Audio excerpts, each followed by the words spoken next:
আল্লামা যখন ইন্তেকাল করলেন, আমি তখন মালয়েশিয়া থেকে যুক্তরাষ্ট্রে একটা কনফারেন্সে যোগ দিতে যাচ্ছি, কাতার এয়ারলাইন্সে। মালয়েশিয়া থেকে দোহাতে নামলাম। দোহায় যখন আমার ট্রানজিট, তখন শুনতে পেলাম যে আল্লামা বিদায় নিয়েছেন।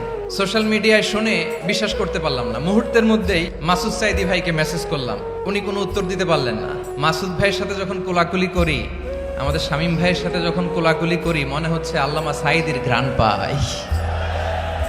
শরীরটা লিটারালি কাঁপছিল, নিজেকে মানাতে পারছিলাম না, বিশ্বাস করতে পারছিলাম যে আসলে আল্লামা বিদায় নিয়েছেন। ইন দ্য মিন টাইম আমার সেকেন্ড ফ্লাইট দোহা টু নিউ ইয়র্ক, 12 ঘন্টার ফ্লাইটে উঠলাম, ইন্টারনেট থেকে বিচ্ছিন্ন হলাম। নামার পরে শুনলাম আল্লাহু আকবার, যেখানে ওনাকে কবরস্থ করার কথা ছিল সেখানেও কবর দিতে দেয়া হয় নাই।